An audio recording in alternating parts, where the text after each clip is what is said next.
praise Yah. Shana Tova, year goodness. So we pray and hope you have a sweet and happy new year.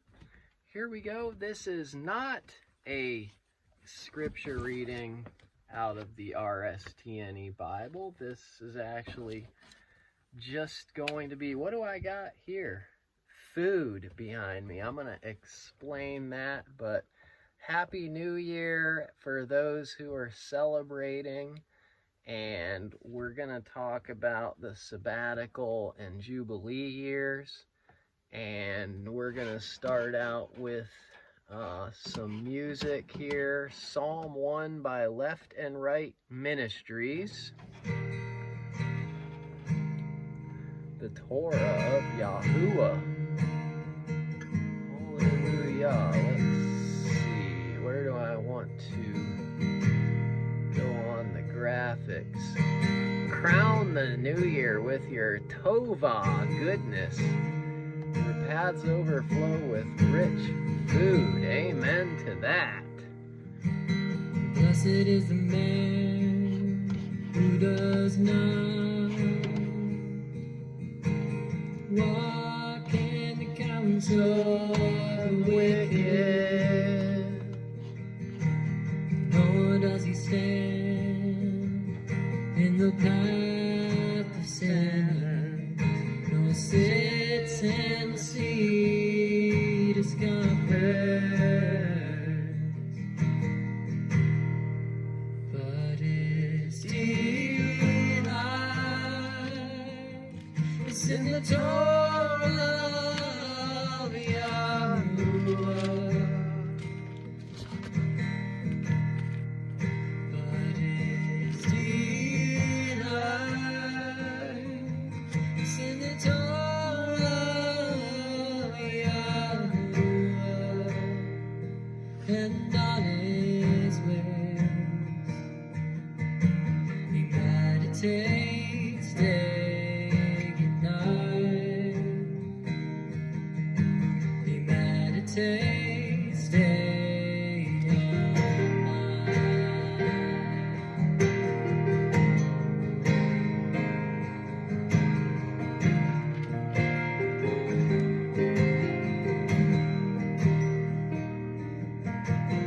He'll be like a tree firmly planted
Praise Yah.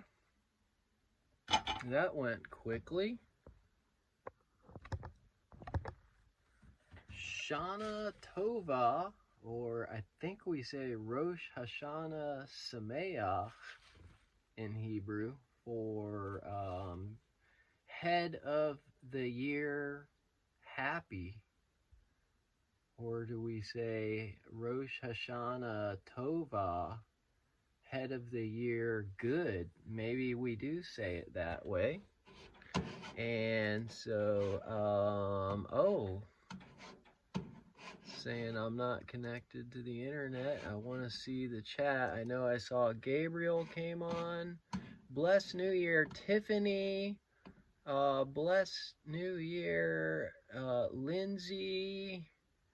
Where's Windfeather? Not here as of yet. So we can go ahead and get started. I have all the food left. All the food in the background I had left for 2 years of stocking up, because I kept the Sabbath year in 2023, and I kept the Jubilee year in 2024. So this is a big celebration for me. Time to celebrate, and I'm not going to do the regular scripture reading. I'm going to wrap up and summarize how it went. If someone were to do 2 years in a row of stocking up, or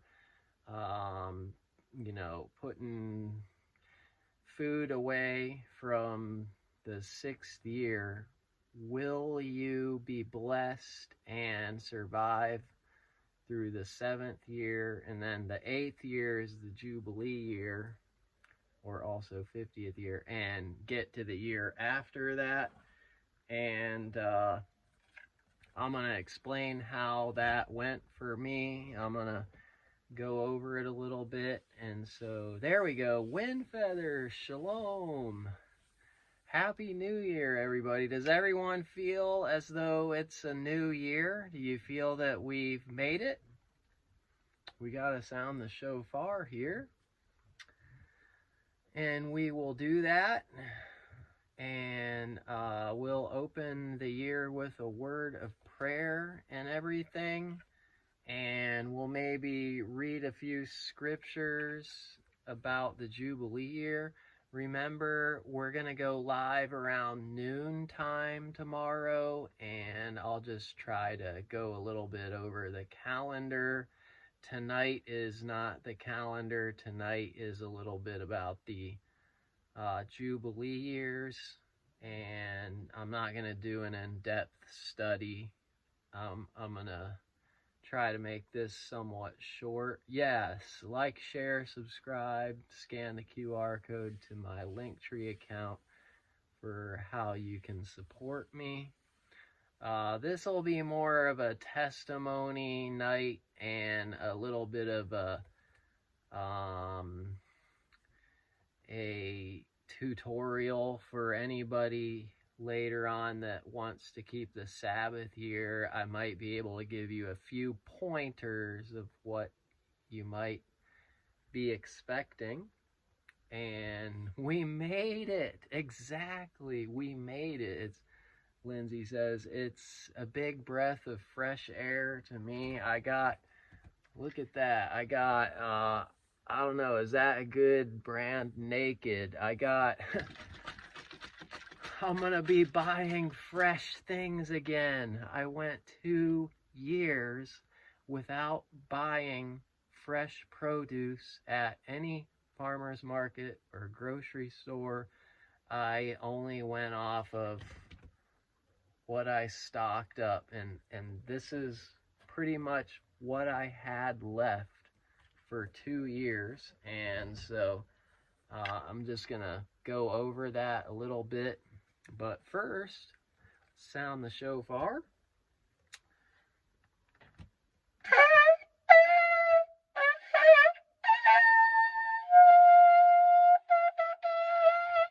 Hallelujah. praise Yah. Chodesh Tov, that's good month, and Shana Tova, good year, or Rosh Hashanah Sameach, I think is the proper way to say head of the New Year, happy New Year. Happy 2030, Paul says. Well, we're doing 2025, but so that's what we're celebrating as far as the Gregorian year goes. But I no longer believe that it was the Jubilee year. I just acknowledged it. I don't know for certain that anybody knows when the Jubilee year is. From my research, if Yah really shows me with real certainty that it is the Jubilee year, I'll be willing to celebrate or observe it again. But as far as the back-to-back years, and mind you, I never kept a Sabbath year in my life. And when I first kept it, I kept a back-to-back 2 years. That was not easy, let me tell you, but it taught me a lot. And I tell you what, it taught me a lot about provisions and blessing for doing that, and actually a renewed perspective of lifestyle and your everyday needs and what we to think about our needs, because how would we survive if we didn't have stores and convenience? Just go grab it and hand them the paper money that we have. You have to kind of think a lot more about that.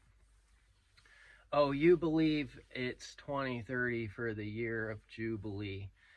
That may be true. I've heard of some people that think that, and so also 2045, or is it 2044 or 2045? But I ran out of what I stocked up on after 14 months.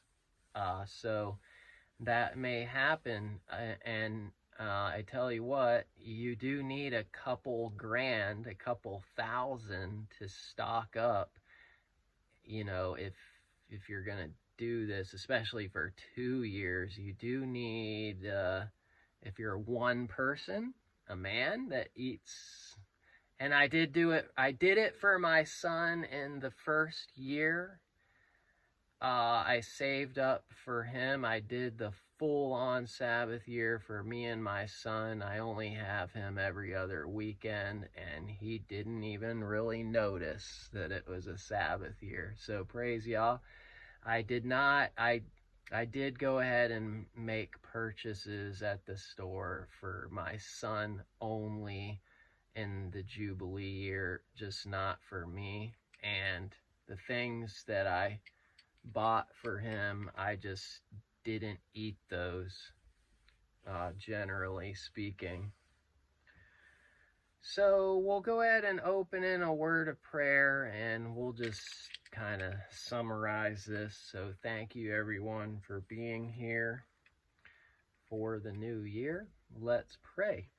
Dear Heavenly Father, Yahuwah Elohim, I thank you for this mishpacha who is celebrating your new year, and we just ask that you would be able to bring this year in with blessing for everyone, a new perspective, and just a mindset to at least acknowledge and celebrate this day. But then we want to live discipline. We want to have good standards and just good morals, and just to really have a high level standard at the beginning of this year going forward, and looking at removing leaven out of our lives. We just ask that you help us with that, and just help us to understand all your ways, the Sabbath years, the Jubilee years, and just your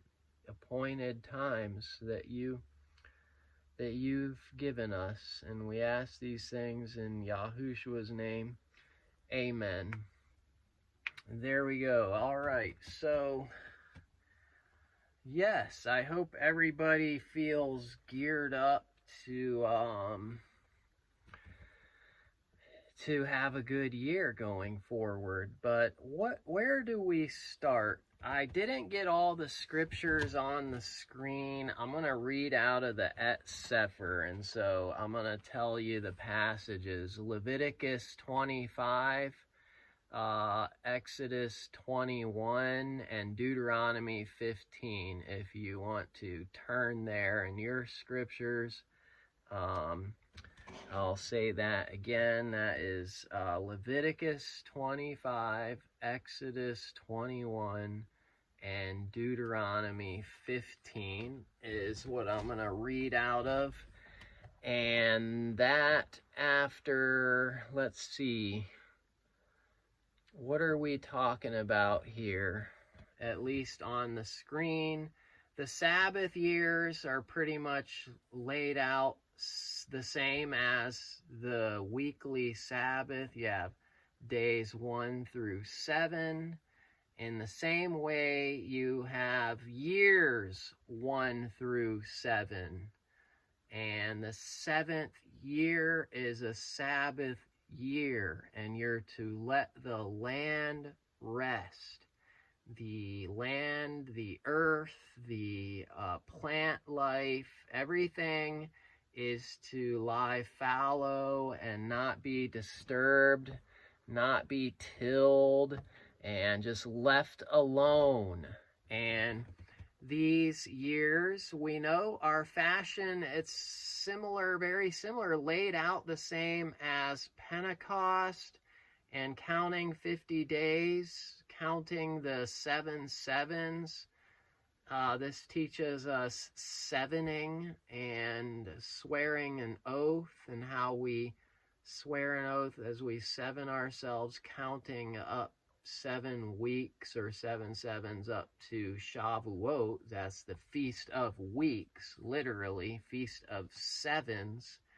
And that's when the Torah is given. That's when Mount Sinai happened at Shavuot, and the covenant is agreed to, and the betrothal happens. So this is an important sevening process.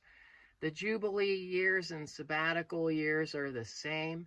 This really proves that there's no interruption in the sevens, both in just the days, but also in the years. And we really see this factually shown in the book of Jubilees, how they calculate the Jubilee period is year 1 through 49, and you count 49 plus 49 plus 49 plus 49, repeating. So you would, after 4 of them, you'd go to 196 years. After 10 Jubilee cycles, you'd be 49 times 10 is 490 years.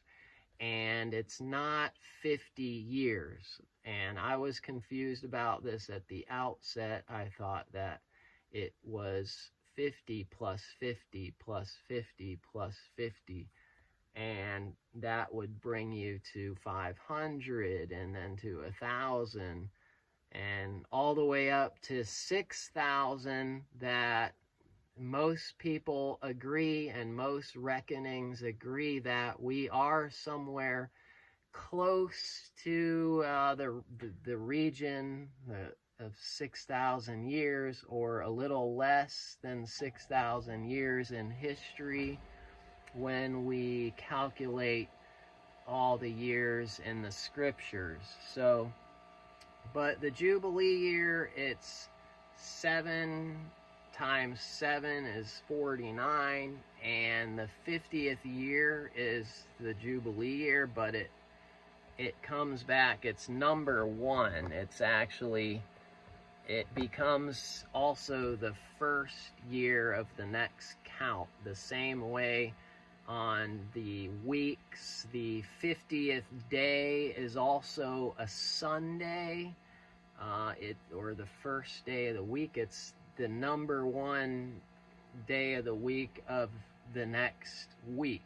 So it is the 50th, and yet it's also the first. So you see that that's how we calculate it. And this is significant to prophecy, and sorry for not very good graphics here, but this is just the best way I have it. The 49-year millennial week, whereas typically you would think of it's 1,000 years in a millennial day, and that if we believe that at the end of about 6,000 years, that's when Messiah's second coming is.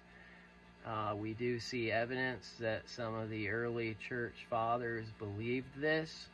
However, if we actually understand that the Jubilee years are counted in 49s, then we have what? 10 and then 20, and then 30, and then 40, and then 50 and 60, 70, 80, and 90, and 100, and 110, and 120 Jubilee cycles. So perhaps it is what Yahuwah said, that he would not strive with mankind forever, but his days would be 120 revolutions, years, shanim, cycles of time. And if you take 120 times 49, that brings you to this number, 5880. And so just quickly, why did we think that this year might have been 5880? Or actually 5881. And something to think about is that I don't believe we will have to focus on celebrating the Jubilee year, because I believe that the next Jubilee year, Messiah is going to return. So, Yah willing, we don't really have to worry about Jubilee years. But whenever it is, and no one knows the day or the hour, maybe this is why, is no one is certain when the Jubilee year actually is. So, but we had calculated that if the Exodus took place in 1446 BC, then they entered the land in 1406 BC. And I'm thinking that maybe that is the year, maybe that is what's inaccurate, because no scholars are certain what year exactly the Exodus happened. So maybe we're 7 years off or so, but I believe that may be where we got it incorrect. But if we did that math, 1406, we said that the book of Jubilees says that they entered the promised land in the 50th Jubilee. So from the time that they entered the promised land to the end of time is, we believe, 70 Jubilees, and we believe that to be the 70 weeks of Daniel, and we've talked about that, and the 70 years that he actually asked that Jeremiah said, 70 years decreed for the people of Israel. And so if that started from the time they became a nation, that year would be, in this column, 2450. And then 70 times 49 was 3,430, I think. But that number, 2450 plus 3,430, yes, that is the correct math. That brings you to 5880. And when you make the year 2450 be 1406 BC, that brought us to 2024. So that was that's the shortened version, as short as I could get it.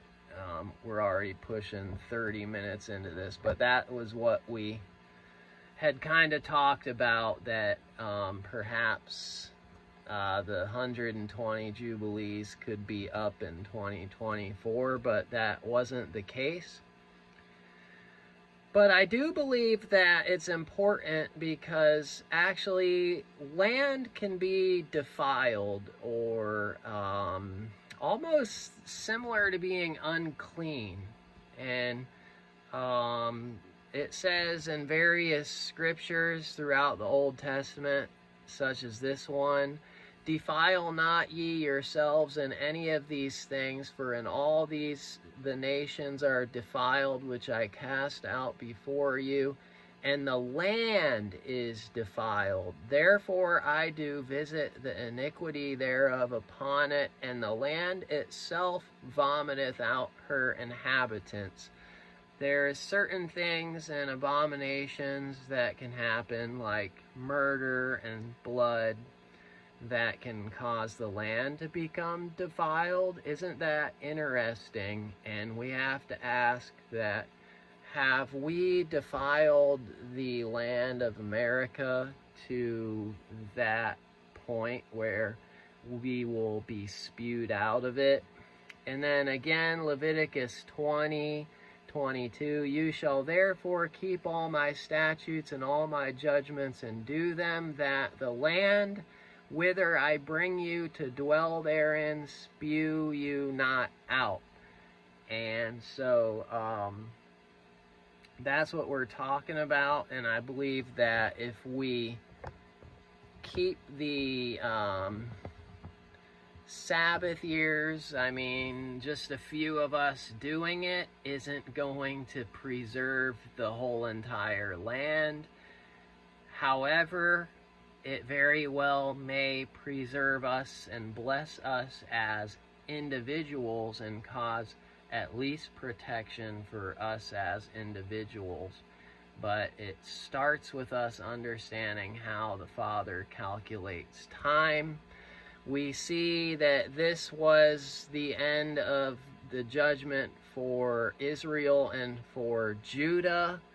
And this would have been about 586 BC, when the Babylonian king Cyrus, was it Cyrus? The king of Babylon captures and destroys Jerusalem with fire, and he carried them away to Babylon, where they were servants to him and his sons until the reign of the kingdom of Persia, to fill the word of Yahuwah by the mouth of Jeremiah, until the land had enjoyed her Sabbaths.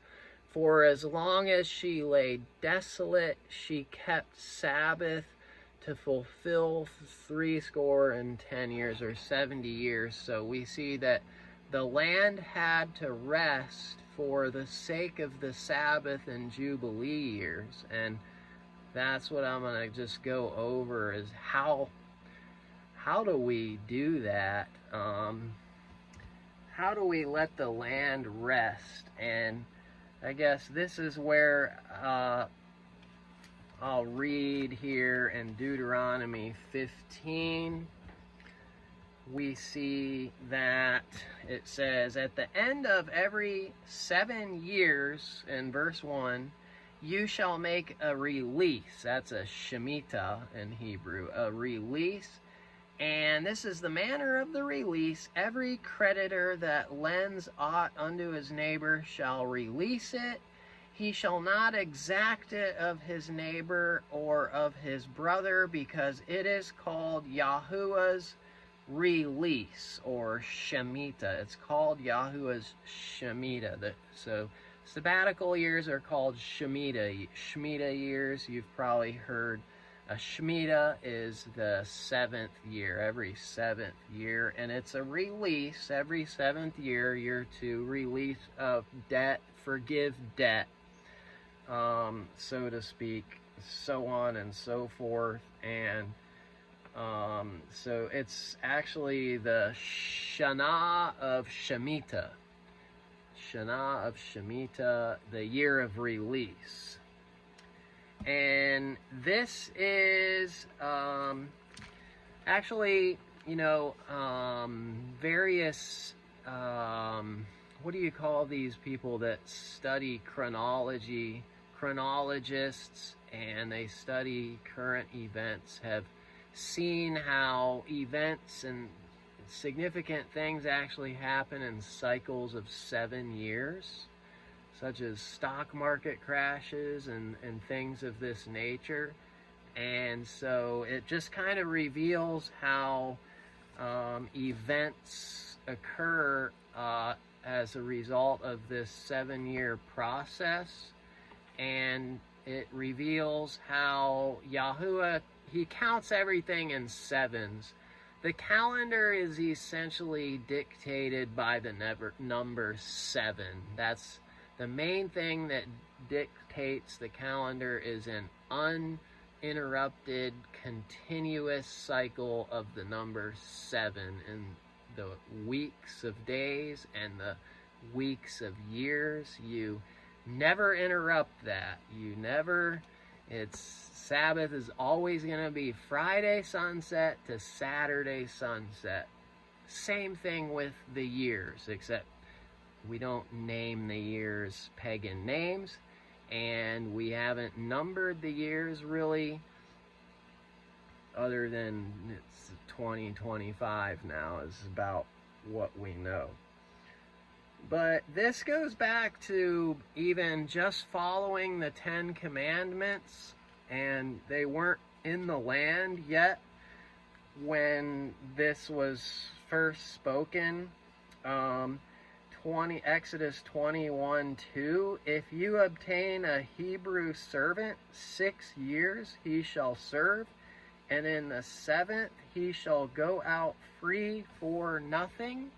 So a servant that was a Hebrew was not to remain a servant after the 7th year, or after 6 years in the 7th year.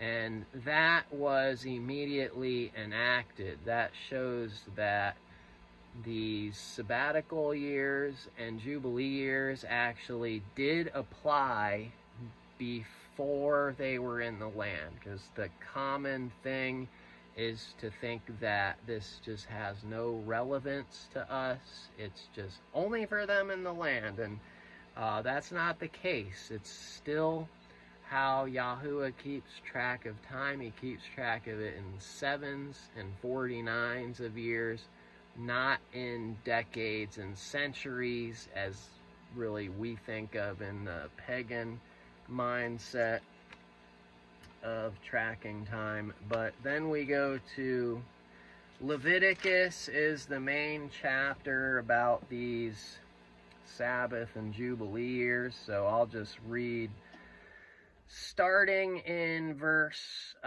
2 of chapter 25. Speak unto the children of Israel, and say unto them, when you come into the land which I give you, then shall the land keep a Sabbath unto Yahuwah. It seems that it kept a Sabbath as soon as they entered, and that would have been the Jubilee year. And the Dead Sea Scrolls says that it was a Jubilee year. 6 years you shall sow your field, and 6 years you shall prune your vineyard and gather in the fruit thereof. But in the 7th year shall be a Sabbath of rest unto the land, a Sabbath for Yahuwah. So here it is. This is where I get to the food here. You shall neither sow your field nor prune your vineyard. So you couldn't sow, you couldn't plow. Now, you would still have a produce. If you had a vineyard, stuff is still going to grow in the Sabbath year, and people can pick and eat it. You just can't do it for business purposes, and you can't prune, and you can't plow and that sort of thing. But it specifies your vineyard and your field. That which grows of its own accord of your harvest you shall not reap, and you don't reap it in a major way to take it in and harvest it. People could go out individually and pick some and eat it, though. Neither gather the grapes of your vine undressed, for it is a year of rest unto the land. And the Sabbath of the land shall be food for you and for your servant, and for your maid, and for your hired servant, and for your stranger that sojourns with you, and for your cattle, and for the beasts that are in your land, shall all the increase thereof be meat. So you still can eat of it, but you can't do it for business. That's why I stocked up, is because everything in the stores is being sold for business profit. And so, but you're not supposed to do that. So this makes it really hard when you're the only one doing it, and everything in your life seems connected to,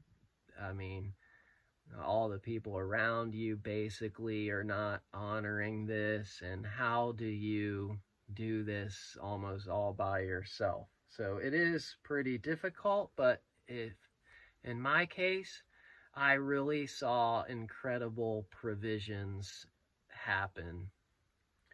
And you shall number 7 Sabbaths of years unto you, 7 times 7 years, so that's 49. And the space of 7 Sabbaths of years shall be unto you 49 years, just like the 49 days of Pentecost, which the morrow after the 7th Sabbath is the 50th day. That's Pentecost. That means it not only does it have to following a Sabbath, it also, for it to be that 49 days, it had to start on a Sunday. The count, it has to be exactly that, no interruption, and you can't do it based off the lunar cycles. It doesn't work. You won't be on the Sabbath and the morrow after as the 50th day. The math only works that one way. Then shall you cause the shofar of the Jubilee to sound on the 10th day of the 7th month in Yom HaKippurim, or Day of Atonement. Shall you make the shofar sound throughout all your land, and you shall hallow the 50th year, and proclaim liberty throughout all the land, and unto its inhabitants thereof. It shall be a jubilee unto you, and you shall return every man unto his possession, and you shall return every man unto his family. And so, let's see, one more verse here. At Jubilee shall the 50th year be unto you. You shall not sow, neither reap that which grows of itself in it, nor gather the grapes in it of your vine undressed, for it is the Jubilee. It shall be holy unto you. You shall eat the increase thereof out of the field.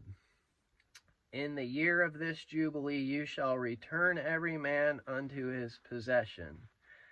So, very interestingly, I'll start with that, and I'll say that in 2023, and it was at the fall feasts. I actually, as I was honoring this, I inherited a property.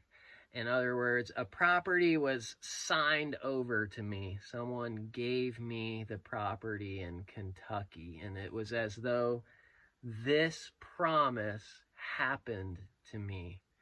And so I won't sell that land. I believe that that's my inheritance from Yah. That's somehow, somewhere along the line, whether it was an ancestor or how it is that belongs to me, or my offspring, or my whatever it is, or if it's just completely disconnected and it's just Yah saying, here you go, you deserve a piece of land.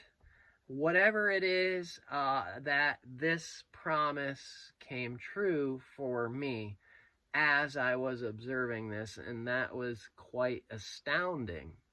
And I could not ask for a more beautiful land in the mountains of Kentucky. It's just away. It's just kind of a Goshen. It's just not many, little population, and I just absolutely just couldn't have handpicked something that I go there and I breathe the air and I just it's wonderful there. So that's what happens when Yah, he picks the blessing for you because you obey. So hallelujah for that. And then what happens if they don't? Over in Leviticus chapter 26, it says, basically all the curses come upon them, and this is where the outcome result of this is Jerusalem was burnt by fire and they were carried away captive because they didn't let the land rest.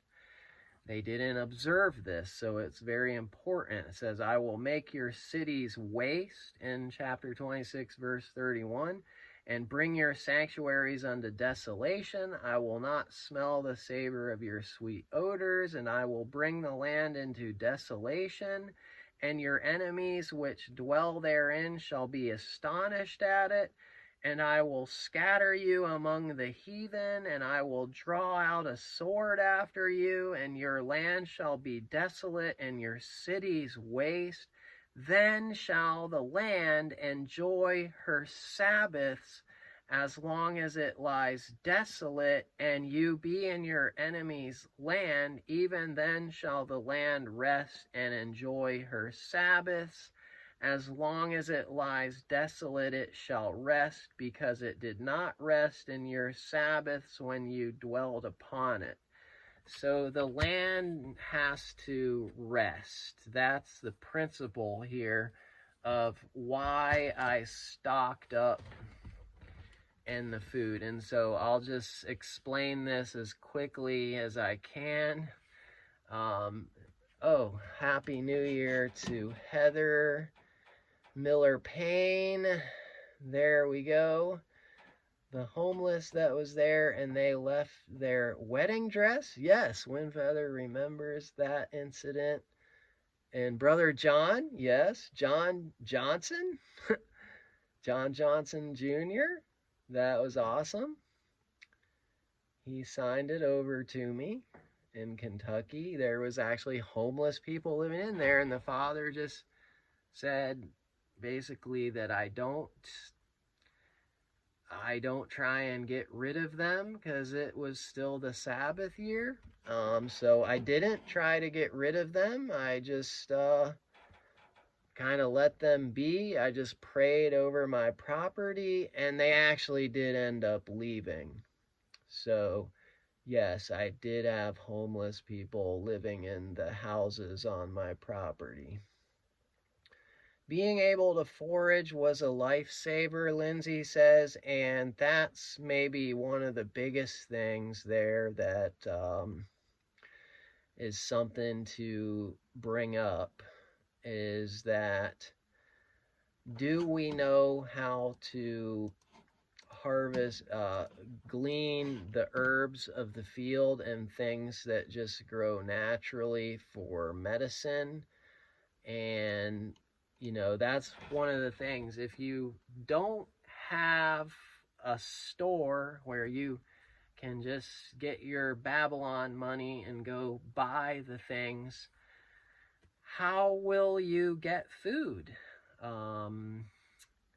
And so, where to start? I'll start with the oil. How about the olive oil? This is always kind of a testimonial substance, is because your oil, and the olive yard is specifically mentioned that you let it rest. And so I bought a bunch of these. I just stocked up on my organic olive oil, extra virgin Walmart brand olive oil. I don't know if I had 8 or 10 of these, but this is the last one, and it's, you know, right there. I was seeing it there towards the end of the year. I was thinking, I better slow down on my olive oil. But, you know, the woman, the widow woman, that she had enough oil that it kept refilling until, as long as she needed it, as long as she took care of Elisha. And so she had enough oil because she was just gonna die. And I think there's 2 stories of that. The one was, just keep pouring and fill up all these other vessels and sell the oil. So the olive oil, 2 years, I have that much left. So I felt that was like the Father, he just had me have just exactly enough oil for 2 years. For I use that for cooking, and sometimes just add it to my food, make it kind of a little smoother and everything. So that much oil left. Yah made the oil stretch out, and all I had really was I over purchased on the flax seeds, and I actually munched on these. I've just dump them in my mouth, especially towards the end. And these are supposed to be pretty healthy. They're not too bad to eat them like you know, like peanuts or sunflower seeds. I mean, they're not great, but it gives you a lot of nutrition. So I probably, if this was all I had, I probably could have survived a while. And then I had the same thing, way too many chia seeds. But these are supposed to be super healthy. I didn't eat very many of these at all because one time I got a bad, like the worst stomach ache I've ever had. I think it was because I cooked these and then I burnt them. But oh yes, expirations. You have to think about expiration dates, because anything that like tastes good and is more enjoyable, that kind of food usually lasts 6 months to a year for the date on it, and then it says it's expired. So most of my good, enjoyable food was gone in the first 6 months. Like bags of chips, that stuff doesn't last long. And the pastas and the things of that sort were kind of just the things that I seem to enjoy more. Those were gone sooner, and the dates were much shorter. This actually says it's good till January 2025, so I could probably still try and eat these. And that's something you have to really think about, is the dates. These were good till July of 2024, so the flax seeds are actually expired. And I will say, if you do this, the 2-year marker is for most of your standard food from a grocery store. It's about the cutoff point. Most everything is going to be expired after 2 years. And I mean, yes, you could probably eat it longer after that if you're starving and everything, but it just, stuff starts to be stale and sour and just doesn't taste as good. That's about that 2-year point. Your cans, I actually just finished up all my canned foods back a couple months ago, or maybe about a month ago. So I stocked up on a bunch of cans of organic stuff. The thing is about cans is you have a couple seasons, maybe a couple winters, because it freezes and then it thaws. It might get real hot in the summer and then freeze in the winter. And I didn't have an inside place that I could put my stuff to protect it and be in. That's something to think about an air-conditioned spot or something for your cans. I just had to let my cans get 90 to 100 degrees where they were, and then freeze in the winter. And so I was a little bit nervous after the first year, but I still ate the cans after that, and they lasted me. They seemed to be fine after the 2-year point, even in spite of the freezing, the winter and the summer, the freezing and thawing. So, but I would again say, and these cans usually, this says May 2025. About the max you're going to get on cans is about 2 years. So this is just trying to be wisdom. You can certainly make it through one Sabbath year with cans stocked up, and a Sabbath year plus a Jubilee year that's going to be the max. I'm probably going to throw away stuff, but someone did just give me some cans just when I was in Mississippi. They gave me this box of food here. So this was just a gift extra. And here's the thing, is when I did this, I found that it would always boggle my mind how many people the Father had gift me food in a time when I couldn't purchase the stuff. So I stretched out my tomato sauces, but when I ran out, I was given more tomato sauce. And so you get to see that provision happen when I would constantly be thinking, man, how am I going to do this? I'm going to be down to rice and nothing on the rice. And I knew that because when I purchased the food at 2 years ago, that most of the good stuff would be run out probably.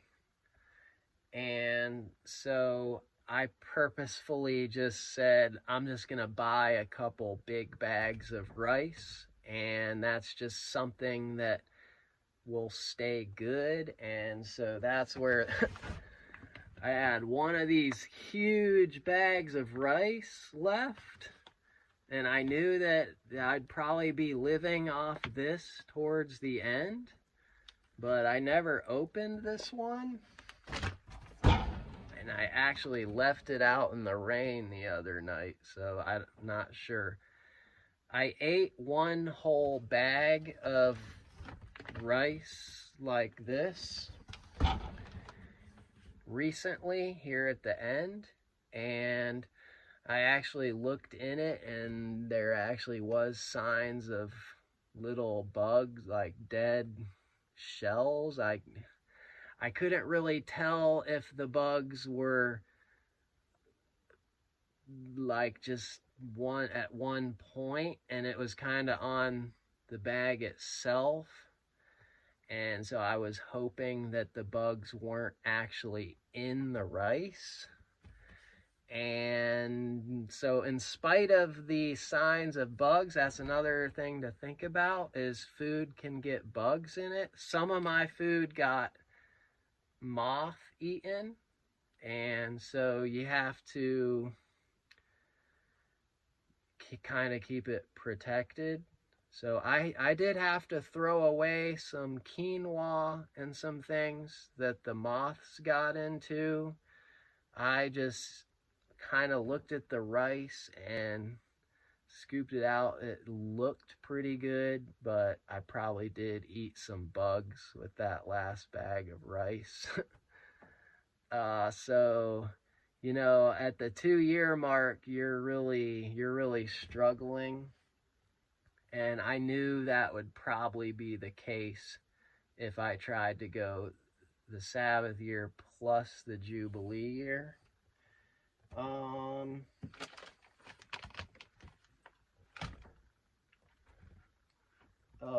And so I did buy some things like honey, because I didn't believe honey is disturbing the earth. So I did purchase honey. You can purchase meat, except I'm a vegetarian, so I don't eat meat. But I did purchase eggs and dairy, because that's not a result of tilling the land. But most of your other food is produced by tilling the land. Water, and this is another thing I'll talk about on water, but I purchased all my water, and I got smart on salt, because I was thinking, I purchase all my salt because I get pink Himalayan salt, and that's mined, and you have to dig that up from the earth. So I stocked up, and I ran out of salt. And then I said, hey, you know what? Sea salt, that's not mined. You don't have to bother the earth to get sea salt. So you could still purchase sea salt or go harvest your own sea salt. So I got smart on that.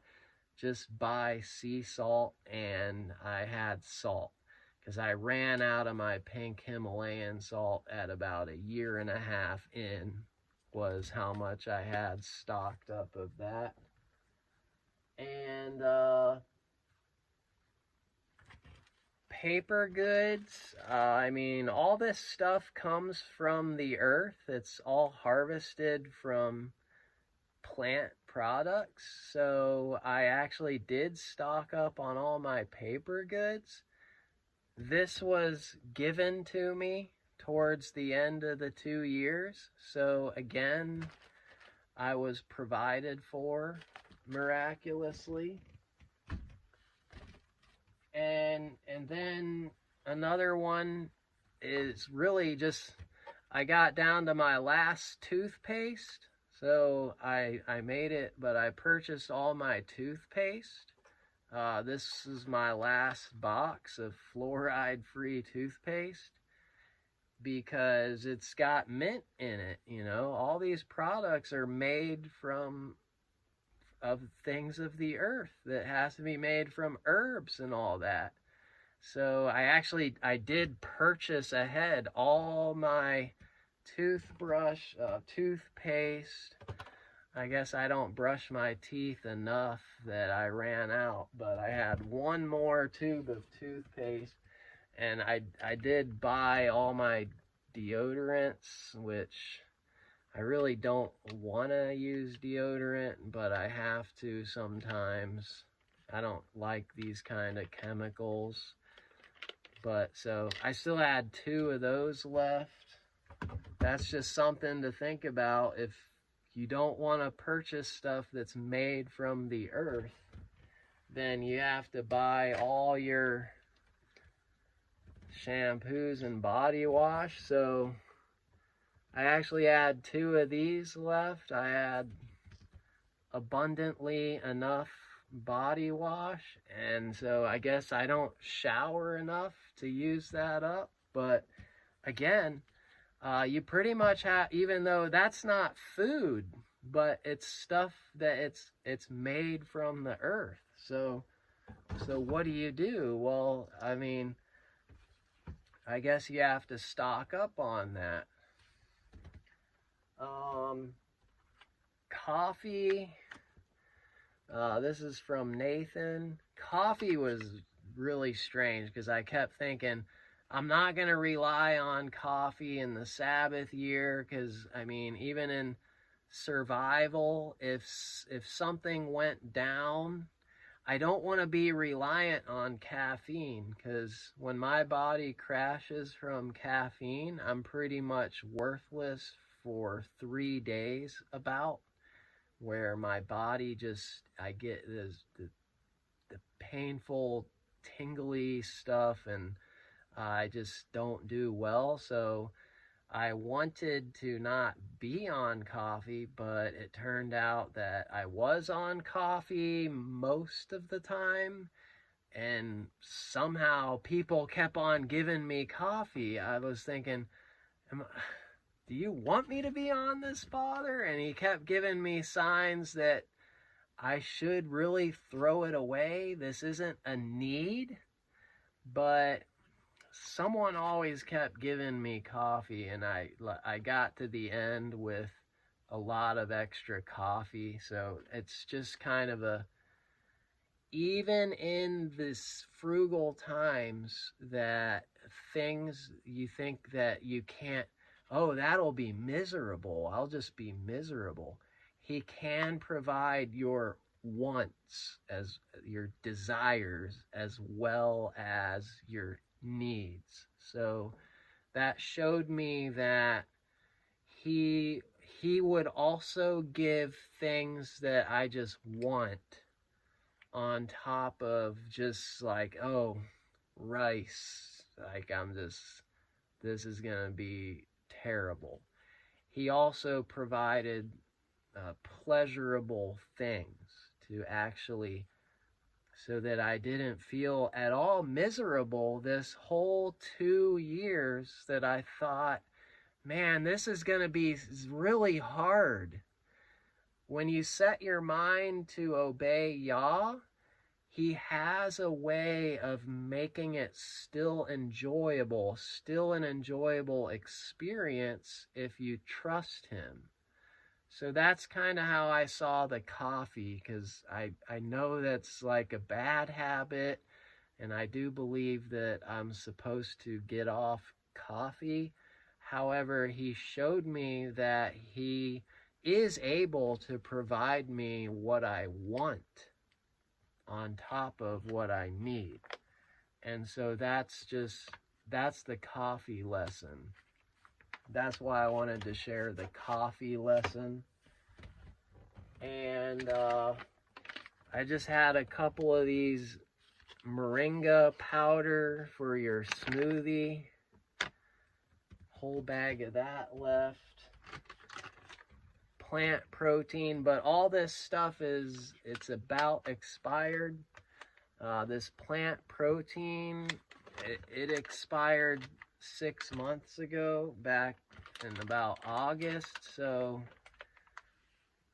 I might just throw some of this stuff out, but that was what I had. And how am I gonna get health? I don't want to get to the end of this and be sickly. So I tried to get some supplement things that I would mix into water and get some herbal that way.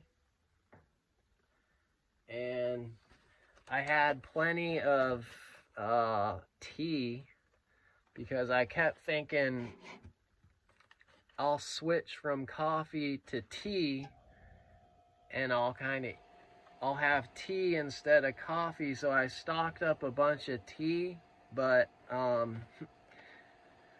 kind of spilled gasoline on the box, and I'm like, not sure about this tea. It might have gotten contaminated by gasoline. So just be prepared for, you gotta pay attention and not spoil your stuff. And I had a partial bag of moringa. I had some stuff that my mom gave me. This is just a healthy drink mix. People were always giving me something good, a good product. That just happened a lot. And speaking of the herbs, my spices, I've got like a spice rack where I bought a bunch of spices, and I found that what was good is I cooked a lot of food. I cooked a lot, beans and rice. And I just go down my spice rack and just add every single one. I'm like, I stocked up on this stuff. I bet I got a lot of my just bodily supplemental herbal mineral vitamin type needs just from all the herbs that I had, that I just dump in and just say, hey, I bought these, I need to use them. And so I did use a lot, but a couple of the ones I overdid it on was cayenne and cinnamon. So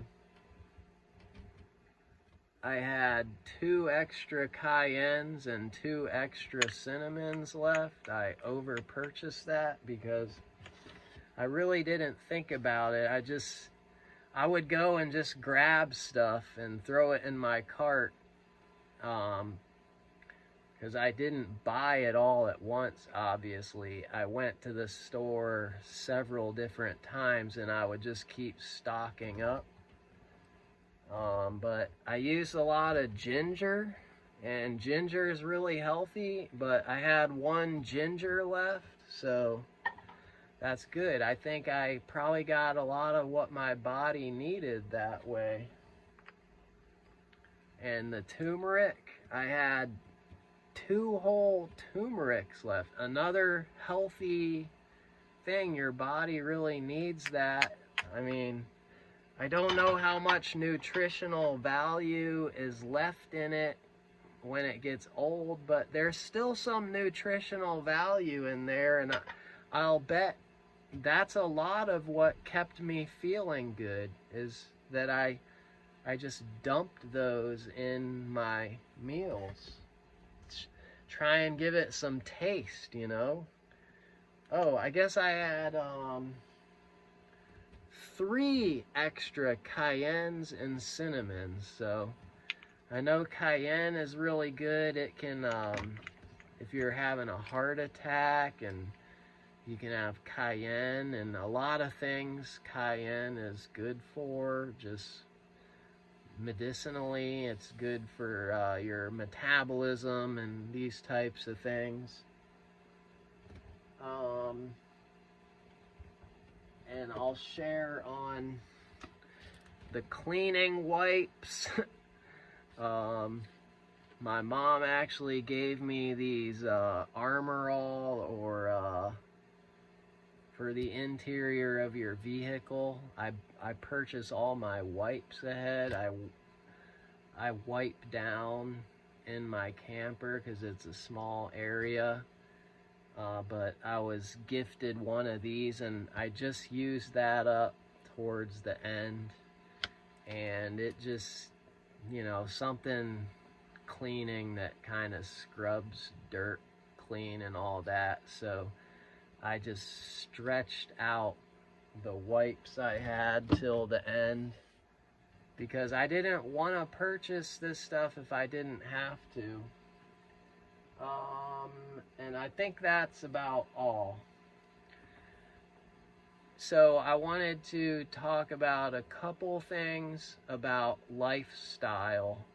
This whole process got me thinking about lifestyle and how would I do this? How would I survive if I didn't have the grocery store and money, and the whole system collapsed and the grid went down? How would I survive? And so it was my goal to learn as many herbs as I could and forage, because I thought that foraging would give me good health, good nutrients and vitamins and things. And so, of course, I was using my phone to snap pictures with Leaf Snap to try and learn stuff.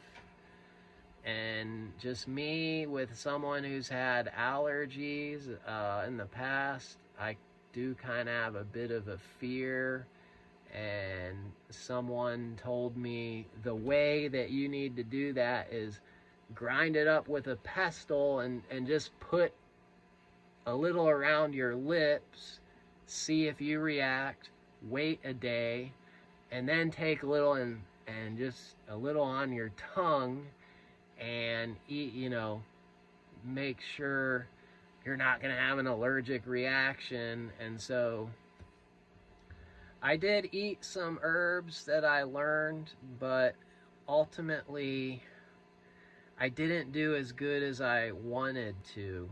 But I did try some herbs from the ground, and I learned some of the herbs that just grow naturally, because I think that would be a game changer for survival. And I think that we should all know, and it's a lost art and a lost science to know how to glean wild herbs that grow from the earth.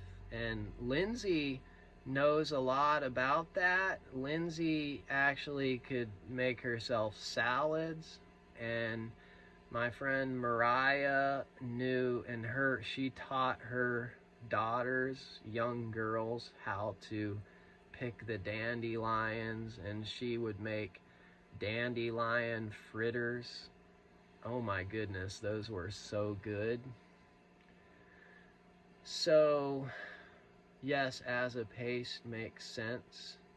So, you know, when especially if you go into mushrooms can be even more dangerous, but if you're gonna eat wild mushrooms, you could get some good nutrition from that, as well as something kind of filling. But you better not eat poisonous mushrooms, and you have to know what do you need. Some things you have to cook it. You can't eat some things raw. So you have to learn, what can I just pick it and pop it in my mouth and it's fine? And what things do I have to cook? There's some berries that you can cook, but you can't eat raw. And so what I found ultimately was this was all very overwhelming and confusing. And without some real intense mental focus, this could be very difficult to learn. I'm going to try to continue my efforts and document each thing that I eat. I'm going to write down that didn't give me a stomach ache, or it didn't make me have a scratchy throat, because that's one reaction I get from fresh stuff, is I get like a scratchy throat feeling that I don't enjoy. It's not as though I am gonna die from it, but that just tells me whether it, I don't know if it's because it's been sprayed by the chemicals that they spray in the air from the planes. Everything gets sprayed. It could be that, or I don't know what it is, but I had that reaction a few times. Another thing I had to consider is going back to the water. I did purchase plastic, and plastic is made from the earth. So my plastic jugs, and that's kind of a plastic is also bad because it doesn't break down. It doesn't what's it called,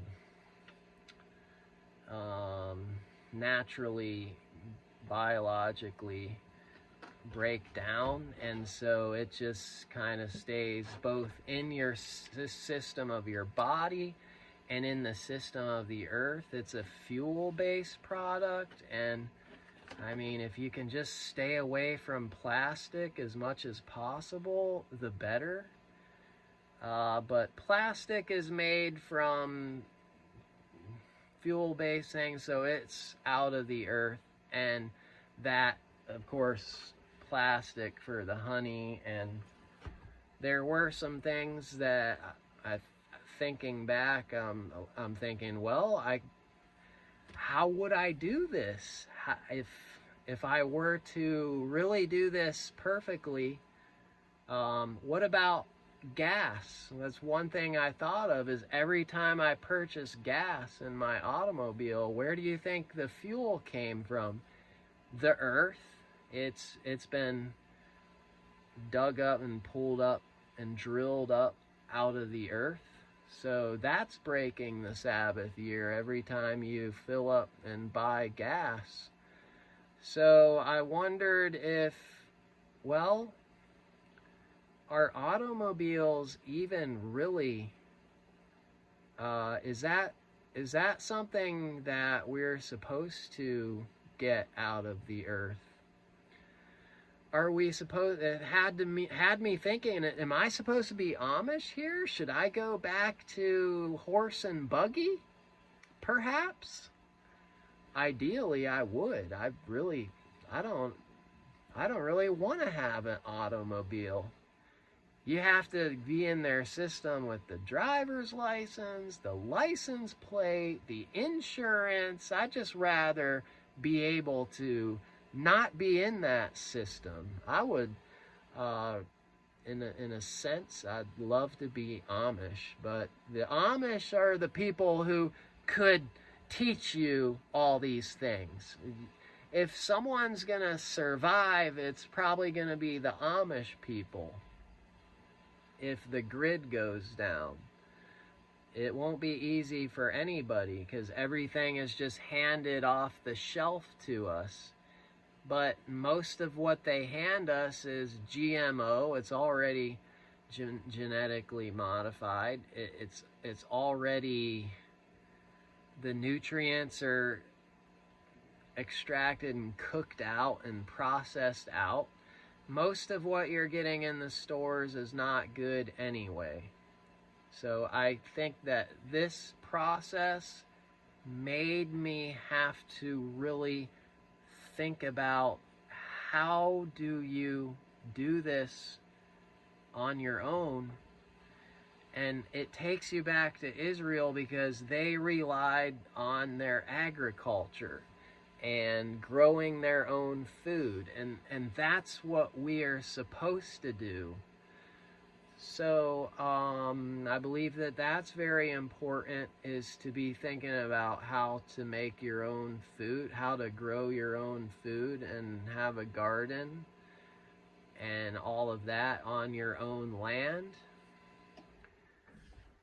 One thing about water is, at the end here, Nathan showed me how to make my own water and how to buy your own distiller and how to add Celtic sea salt for the minerals, as well as he had a water like an ionizer that spun up with an electromagnetic field and put back in the everything that makes the water healthy and properly electrified with the, I guess, electrolytes or something. But he showed me how to do that. But there again, even if you bought your own distiller to make perfectly clean, pure water,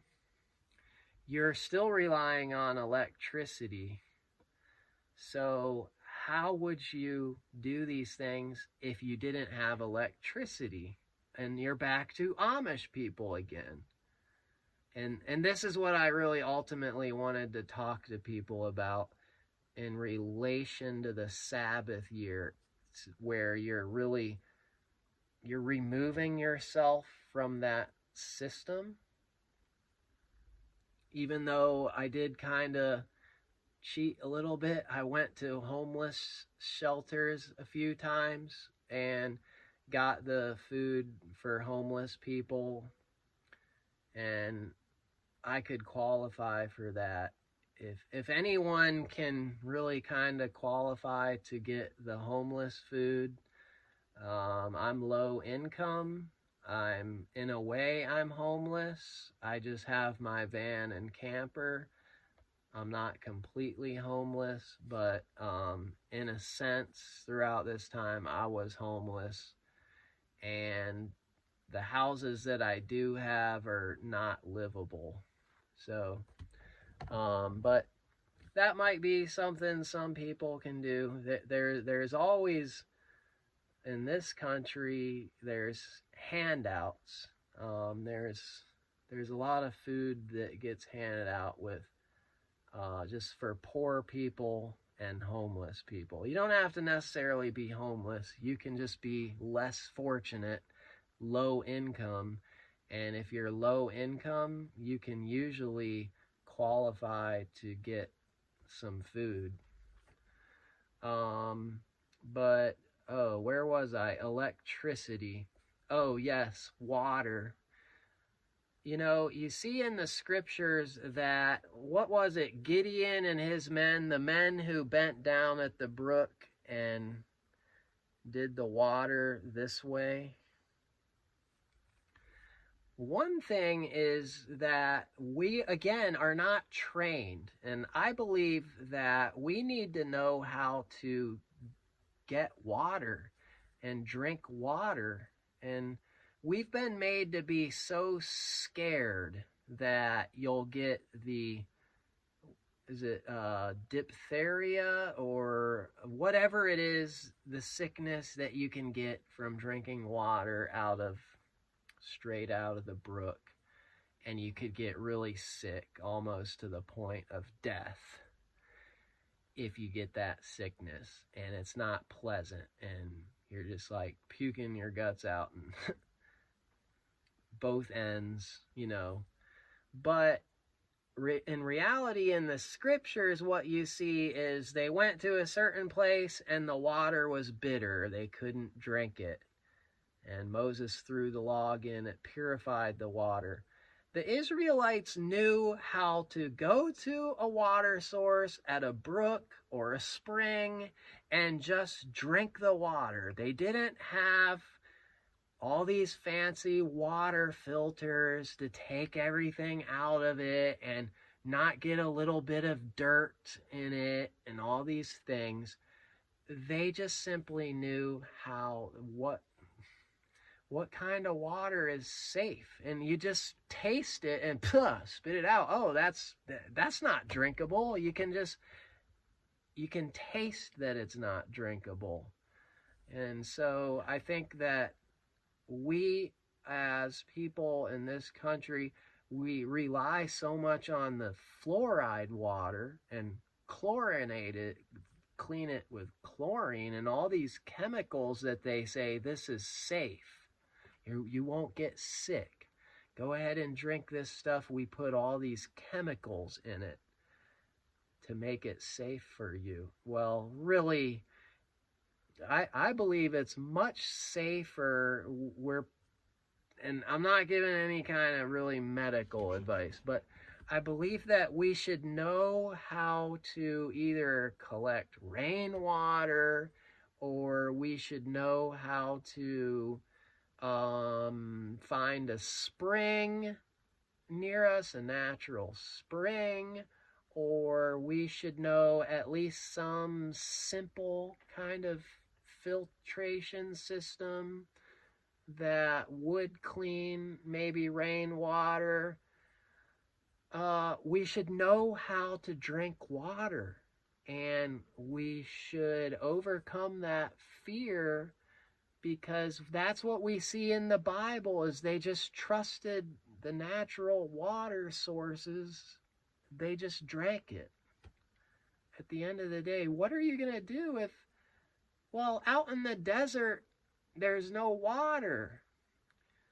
But when you're not in the desert, there is water. If you're truly need water, you're just going to drink it. And so that's one that I want to challenge myself to. I would have loved to have done a better job on that.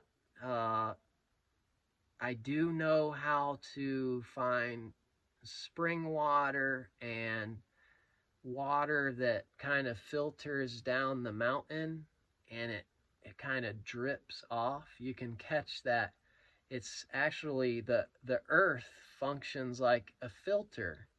And so as that water comes down a mountain and filters through the earth, it's pure water, and you can collect those little drips and you can drink that.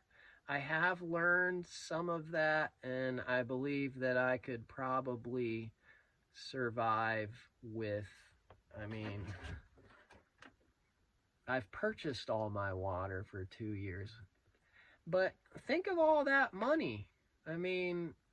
Do we really need to be paying money for water?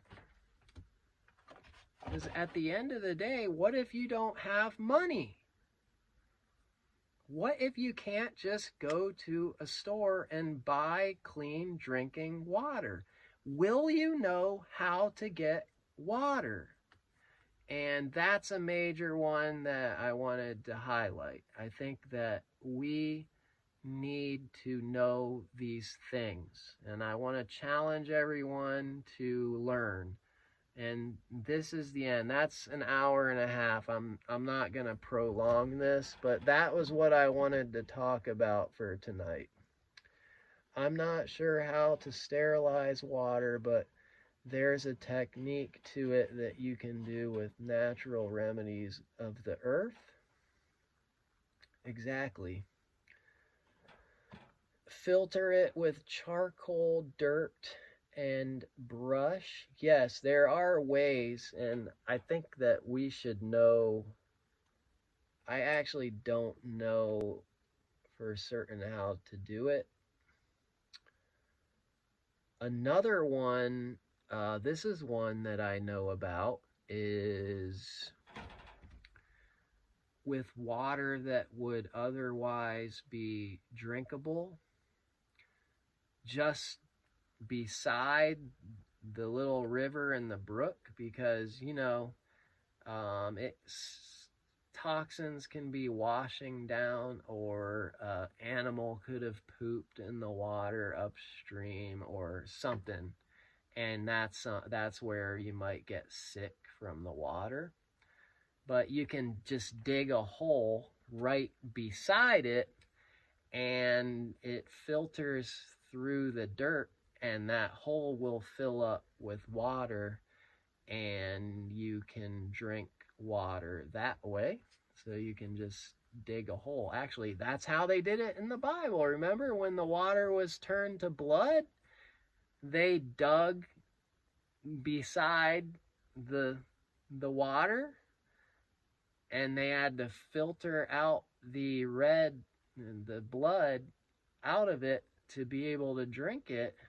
That was how they did it in the Bible. So I think a lot of times we can find a lot of wisdom in the scriptures. And Winfeather says not stagnant water. Yes, running water. It sounds as though bacteria. I think Winfeather knows a little bit about this.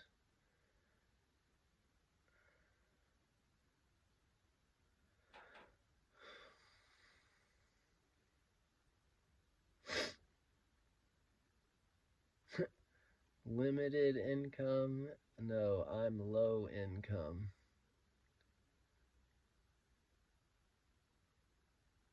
I hate living in the suburbs. I'm a hermit here in solitude. Exactly. We do need to get out of the cities and out of those suburbial areas. I think those are just... Lindsay says solar panels. Yes, if we can get set up that way you'd really be in business if you were set up with good solar panels. You'd have electricity then.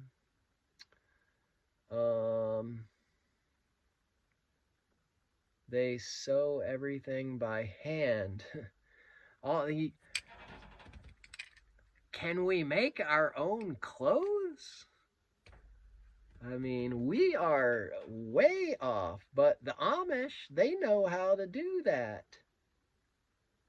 And I just used to think, man, Amish people, man, they're just so behind the times. And I would just be hopping the fence if I were an Amish person. There is no way I'd be living back in that ancient time. And now I look at them and I say, oh my, they're doing it correctly.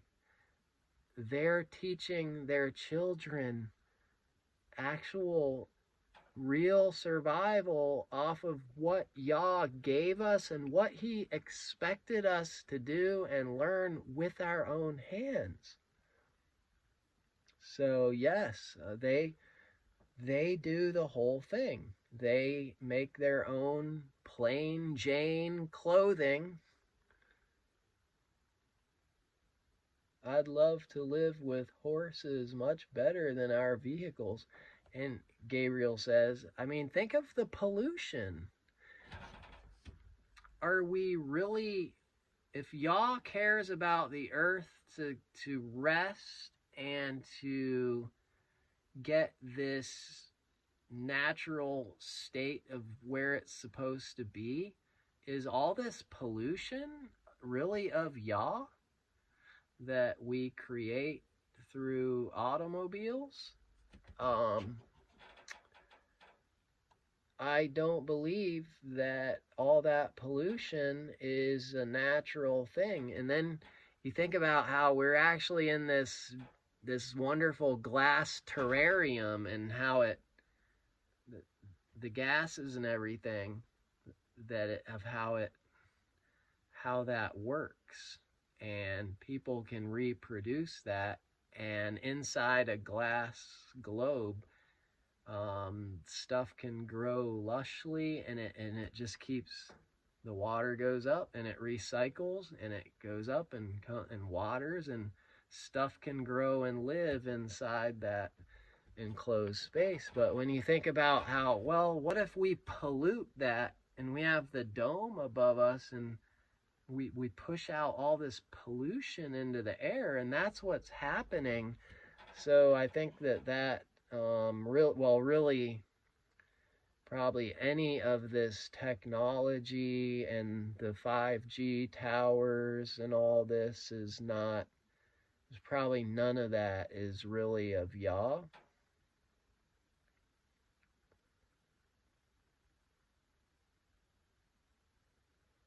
I remember being younger and water was free. When was that, Windfeather? But exactly, I think I mean,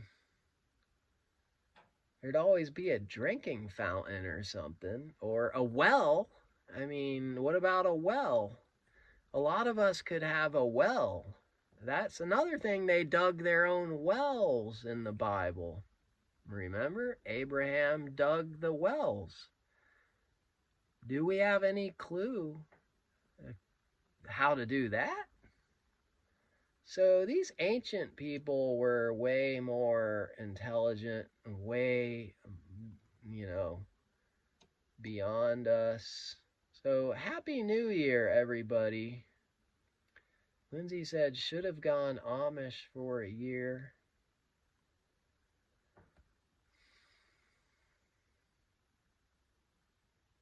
You can bury food in the earth too, depending on the season and what you want to do with it, whether it's cooking it or keeping it cold. That's true. Glass is good, yes. If we can drink water out of glass instead of plastic, that's way better. Your body doesn't get rid of the plastic particles in it. It's the plastic, it's just stuck in your body, and everything they give us is in plastic. I think it's purposeful, because they know our bodies can't, our bodies don't know it's a permanent toxin. It's similar to all these heavy metals. Slowly getting better, Windfeather, still in pain. Go on April 2nd to my primary doctor to schedule MRI. Lindsay had a few stomach aches, but no allergic reactions. That's good. I didn't kill myself, so... and neither did Lindsay.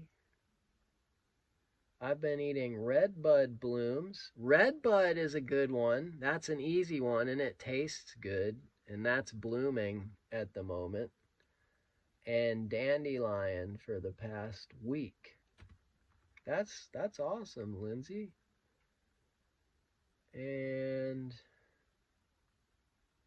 cinnamon is also good to help regulate insulin. Heather said, yes, cinnamon is good as far as high blood sugar.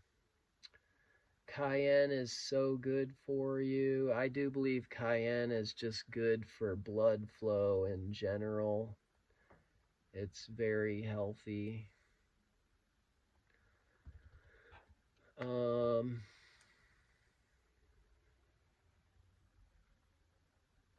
So all in all, I do recommend this, and I hope that this, for anyone that's going to try this, that you can share this with people so that they can think about just what this looks like and what to expect. You will find out things that, hey, what about gasoline? That comes from the earth. What about things in plastic? I mean, these types of things, you start questioning, how am I living? Am I living in a way that really, that Yah designed me for this lifestyle? And do I know how to survive on my own in a independent manner? Or do I rely on the system? Well, Lindsay mentioned canning, canned food. That's a good thing for people that know how to do that. I don't know how to do canning.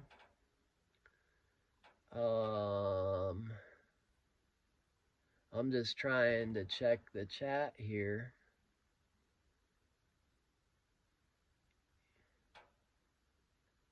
I'd still try eating it. What, the bugs, the rice with bugs?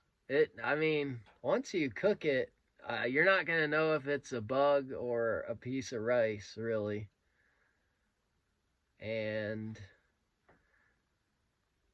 but the kind of funny thing is, by the time I got to the end of that bag of rice and I could see more the container, I saw that there actually was bugs inside the rice. So I probably ate maybe some, I don't know, eggs of bugs or just dead bugs, but it's not gonna kill us. Probably wasn't a clean kind of bugs.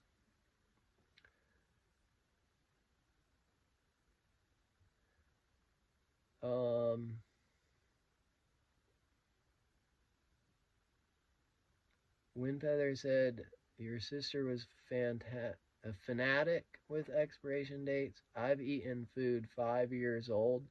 People tell you can really eat it a lot older, but now I've experienced it, and I don't know. I've seen food that tastes bad. It's not fresh. It's not fresh. It's still edible, though. You can eat it. Whether you get sick or not, I got sick one time on the rice, but the only reason that I got sick on the rice was because I let it sit out after I cooked it. It sat out overnight, and then the next day, and food goes bad if you just leave it out. It goes fermented and all that. I could even taste it. I knew it tasted slightly bad. I didn't want it to go to waste, so I ate it even just slightly fermented tasting, and it made me sick. My stomach hurt all night.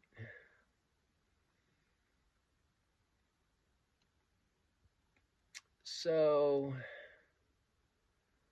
I was just trying to check the chat. This has gone on to 1 hour and 45 minutes. I didn't want this to get too long.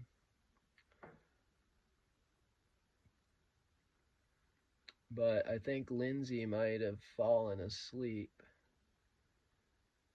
But if you made it through, I think Windfeather made it all the way through. Wow, I can't believe how many comments we had. That took me a while. I finally got to the top. I didn't read every comment, but it's a whole different way of thinking and surviving. Yes, Windfeather. Lindsay and Trev Yahoo, you both are amazing. I was very thankful that Lindsay did try to do this with me. So I actually prayed. Y'all just told me I was really supposed to focus on praying for Lindsay. So I just really prayed for her every day, all throughout, probably every day for the last 2 years. I prayed for Lindsay, but I've tried to throw Windfeather and Gabriel in there, and the regulars also, because you're supporting me with this channel. I love horses. My dad had one for me as a child. Barely remember it. His name was Special. Beautiful in the pictures, bright and pure gold as the sun. I would love to freely ride a horse in the open. I would be totally down with us having a community with horse and buggy. Almost Amish. That would, I think that there's that one guy, Titus, Windfeather knows Titus. He did it.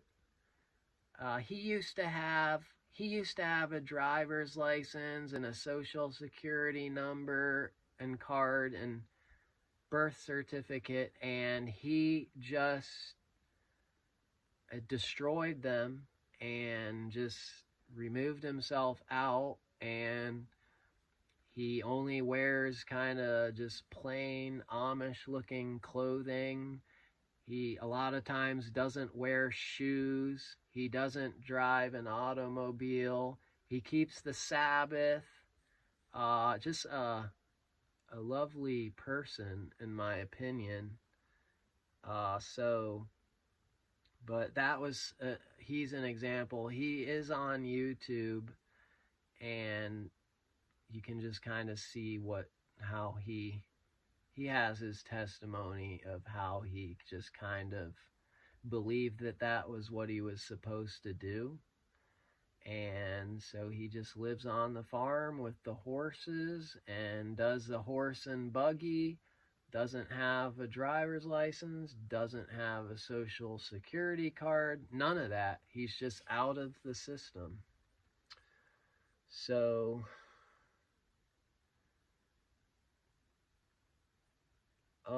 but yes, I prayed for Lindsay because I didn't want Lindsay to suffer at my hands, at my teaching, if I make myself suffer, that's one thing, but if someone else is listening to my teaching and following it, and I don't want Lindsay to get sick. I don't want her to, I just had that heart that, wow, she's going to do this with me. And I really wanted Yah to be her strength, because doing these things is not easy. And if Yah doesn't help you, you could get sick. You could get malnourished. You could all these things. And so that's why I had to pray for Lindsay every day because she did this with me. And so thank you, Lindsay. We made it. We're good for 5 years. If we say, well, we kind of did the Jubilee year, so that was year 1. We have 2, 3, 4, 5, 6. We got 5 more years until another sabbatical year. So we have 5 years to.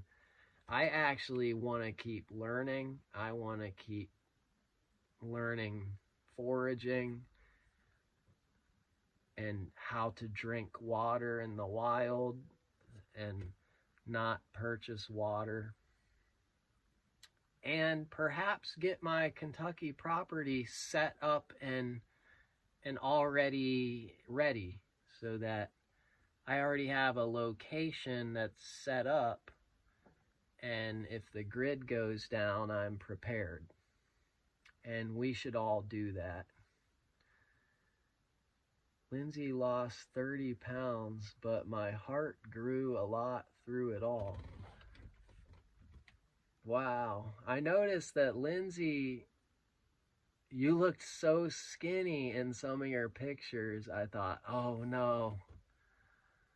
I was like, oh, please let Lindsay get through this. I was so glad that you did. I kind of had cheating a lot. I felt that, in a way. John Johnson gave me a lot of food. He just threw just boxes of food at me. I did go to some homeless shelters. Had some customers of mine that cooked for me. People I worked for, they were cooking for me every day.